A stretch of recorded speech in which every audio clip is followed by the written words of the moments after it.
आज हम करेंगे चैप्टर 4 का क्वेश्चन नंबर 29। आइए रीड करते क्वेश्चन क्या है। क्वेश्चन ने आपसे कहा है a train travels 300 kilometre at a uniform speed if the speed had been 10 kilometre per hour more it would have take 1 hour less for the same journey. Find the speed of the train. और ये question आपसे पूछा गया था RBSE year 2017 में। ध्यान से read करें क्वेश्चन क्या है। क्वेश्चन ने आपसे कहा है कि एक ट्रेन वो कितना ट्रेवल करती है 300 kilometre at a uniform speed. Uniform speed का क्या मतलब होता है कि जो स्पीड है वो कांस्टेंट है, वो चेंज नहीं हुई है। ठीक है, आगे आपसे कहा गया है if the speed had been 10 kilometre per hour more, यानी इस टाइम पे जो ट्रेन की स्पीड है अगर उसमें 10 किलोमीटर पर आवर वो और ज्यादा तेजी से चलती, जैसे कि मान लीजिए कि जब यूनिफॉर्म स्पीड है वो कितनी है 50 किलोमीटर है, तब आपसे कहा गया है कि अगर वो 10 किलोमीटर पर आवर और ज्यादा होती, यानी वो कितनी हो जाती 60 हो जाती, then it would have take 1 hour less for the same journey. तब ये जो जर्नी है उसको ट्रेवल करने में आपको 1 घंटा जो समय है वो कितना हो जाता, कम हो जाता। यानी ये क्या कहना चाहता है कि अगर अभी इस जर्नी में आपको लेट से मान ले कि आपको लगे हैं 6 आवर्स, तो अगर ट्रेन की जो स्पीड है वो 10 किलोमीटर पर आवर और ज्यादा होती तो आपको अभी जो टाइम है वो कितना लगता, 5 आवर्स लगता। तब आपसे कहा गया है कि आप क्या कीजिए, ट्रेन है ट्रेन की स्पीड को फाइंड कीजिए। देखिए मोस्टली क्या होता है वर्ड प्रॉब्लम्स वाले क्वेश्चन में हम क्या करते हैं कि जो भी डेटा आपको फाइंड करना होता है आप उसी को क्या करते हैं, लेट करते हैं। यहाँ पे हमें क्या फाइंड करनी है, ट्रेन की स्पीड, तो हम क्या करेंगे ट्रेन की स्पीड को लेट करते हुए हमारे क्वेश्चन को सोल्व करेंगे। अब वो कैसे सोल्व होगा आइए देखते हैं। तो हमने लिखा आंसर, जैसा कि अभी हमने डिस्कस किया कि हम ट्रेन की स्पीड को लेट करेंगे, तो हमने लिखा let the speed of the train be x kilometre per hour. आपने जो ट्रेन की स्पीड है उसे आपने क्या माना, x किलोमीटर पर आवर। अब देखिए क्वेश्चन ने क्या कहा था कि जो ट्रेन है वो कितना डिस्टेंस ट्रेवल कर रही है 300 किलोमीटर, तो हमने क्या लिखा देन डिस्टेंस कवर्ड। अब वो जो डिस्टेंस कवर किया गया था वो कितना था आपका 300 किलोमीटर। अब अगर आप जैसा क्वेश्चन में ध्यान से देख पा रहे हैं कि जो मेन डेटा आपको दिया गया है वो किसके लिए दिया गया है, जो जर्नी है जर्नी के टाइम के लिए दिया हुआ है, तो हम क्या करेंगे यहाँ पे टाइम निकालेंगे। अब टाइम कैसे निकालेंगे, हमने लिखा टाइम। टाइम का फॉर्मूला क्या होता है, देखिए हम जानते हैं कि जो आपकी स्पीड है, स्पीड आपकी क्या होती है डिस्टेंस अपॉन टाइम। अगर आपको टाइम निकालना है तो आप टाइम कैसे निकालेंगे, स्पीड को नीचे लेके जाएंगे, यानी टाइम का फॉर्मूला क्या हो जाएगा डिस्टेंस बाय स्पीड। अब टाइम निकालना है, टाइम का फॉर्मूला क्या होता है आपका डिस्टेंस अपॉन स्पीड। डिस्टेंस कितना था आपका 300, तो डिस्टेंस हुआ आपका 300। स्पीड आपने क्या मानी थी x, तो ये क्या हो गई आपकी एक इक्वेशन, जिसे हमने क्या नाम दिया इक्वेशन नंबर 1। अब देखिए आगे आपसे कहा गया था if the speed had been 10 kilometre per hour more it would have take 1 hour less for the same journey. आपसे कहा गया था कि अगर ट्रेन की स्पीड 10 किलोमीटर पर आवर ज्यादा होती तो इसी जर्नी के लिए 1 घंटा जो समय है वो क्या हो जाता, कम हो जाता। हम क्या करते हैं क्योंकि आपको टाइम के बारे में कहा गया है तो हम क्या करेंगे, अब यहाँ से वो टाइम निकालेंगे जब ट्रेन की स्पीड क्या होगी 10 किलोमीटर पर आवर ज्यादा होगी। अब देखिए वो कैसे निकालेंगे, क्योंकि हम टाइम निकालना चाहते हैं तो हमने लिखा time taken when the speed of the train is 10 kilometre per hour more. हम वो वाला टाइम निकालेंगे जब ट्रेन की जो स्पीड है वो 10 किलोमीटर पर आवर क्या हो जाती है, ज्यादा हो जाती है। देखिए अब क्योंकि आपको अगेन क्या निकालना है टाइम, टाइम क्या होता है आपका डिस्टेंस अपॉन में स्पीड। डिस्टेंस तो जैसा आपको कहा गया है डिस्टेंस कहीं भी चेंज नहीं हुआ है, तो यानी जो डिस्टेंस है डिस्टेंस तो आपका अभी भी क्या रहा 300।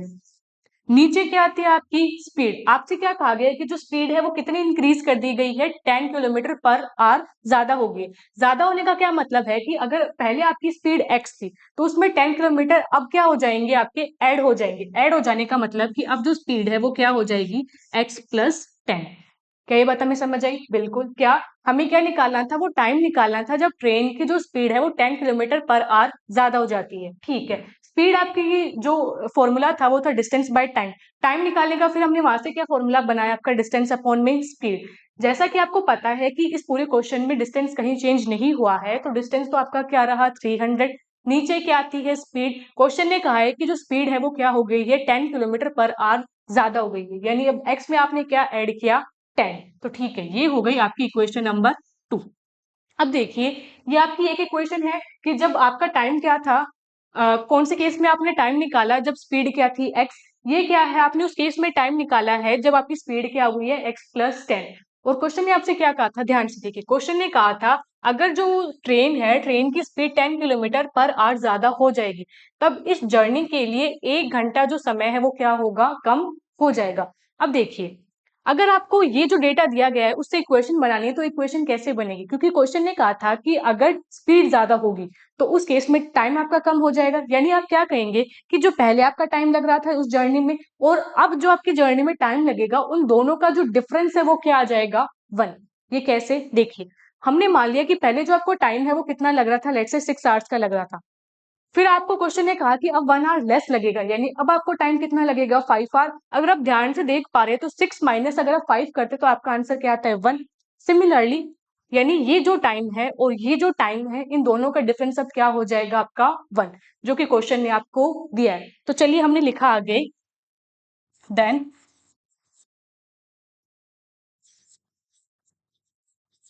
अकॉर्डिंग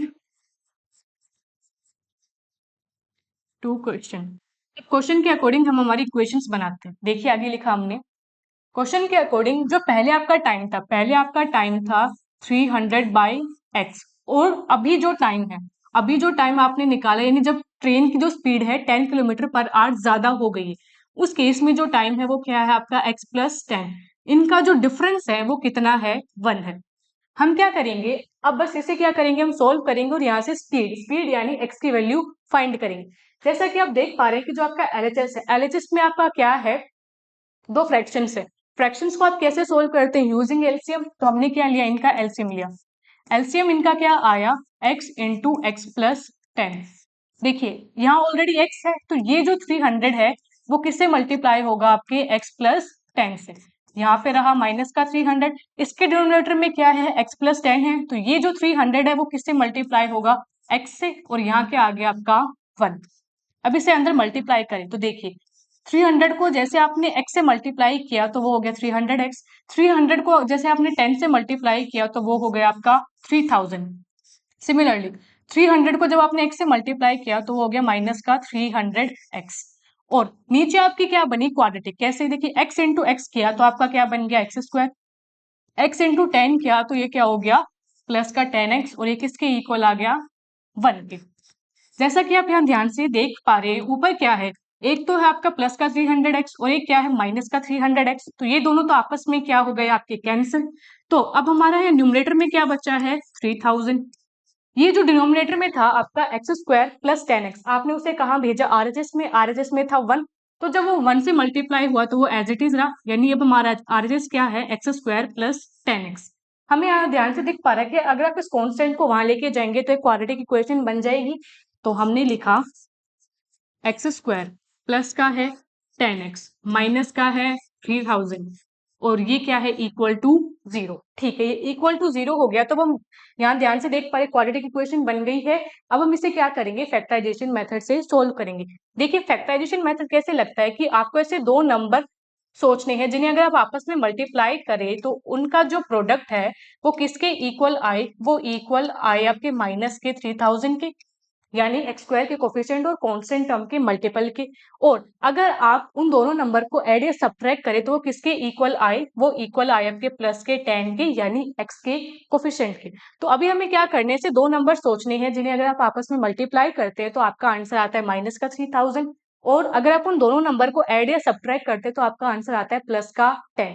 अब वो दोनों नंबर कौन से हैं, वो दोनों जो नंबर है आपके वो है हमारे प्लस का 60 है और माइनस का 50 है। कैसे, अगर आप इन दोनों नंबर को मल्टीप्लाई करें तो आपका आंसर क्या आता है माइनस का 3000, और अगर आप प्लस 60 और माइनस 50 करते हैं तो आपका आंसर क्या आता है प्लस का 10।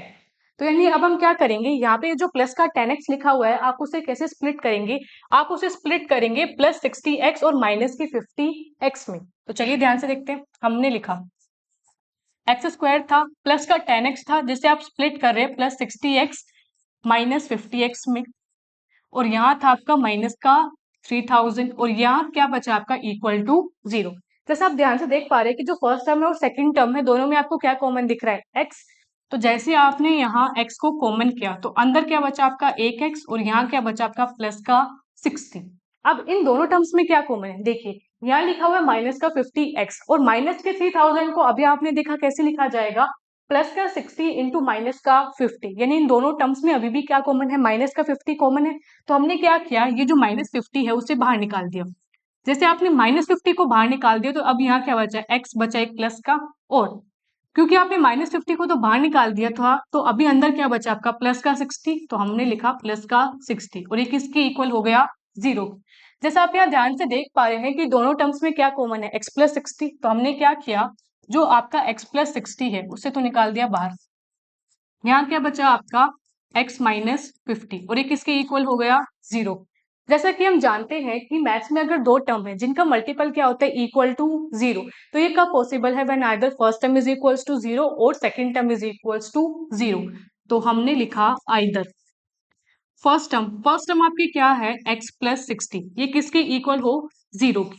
तो यहाँ से जब आप x की वैल्यू निकालेंगे यानी 60 को उस तरफ भेजेंगे तो x की क्या वैल्यू आ गई आपकी माइनस का 60। सिमिलरली सेकेंड टर्म आपकी क्या थी, x माइनस 50, आपने इसे किया इक्वल टू 0। तो यहाँ से जो x है, x की वैल्यू निकालने के लिए आप क्या करेंगे, यहाँ पे जो 50 माइनस का है आप उसे RHS में भेजेंगे तो ये किसका हो जाएगा, आपके प्लस का। ठीक है, अब देखिए x जो है वो एक्चुअल में क्या था, वो आपने क्या लेट की थी, ट्रेन की स्पीड। हम जानते हैं स्पीड कभी भी नेगेटिव नहीं हो सकती, स्पीड क्योंकि नेगेटिव नहीं हो सकती तो यानी ये वैल्यू हो जाएगी रिजेक्ट और ये वैल्यू हो जाएगी एक्सेप्ट। तो यानी हम फाइनल आंसर क्या लिखेंगे, hence the speed of the train। तो जो आपकी ट्रेन है, ट्रेन की स्पीड आपकी क्या हो गई, 50 किलोमीटर पर आवर। क्वेश्चन ने हमसे कहा था कि आप जो ट्रेन है ट्रेन की स्पीड निकालिए और ट्रेन की जो स्पीड है वो आपकी क्या निकल के आ गई, 50 किलोमीटर पर आवर। यही हो जाता है आपके इस क्वेश्चन का कंप्लीट आंसर।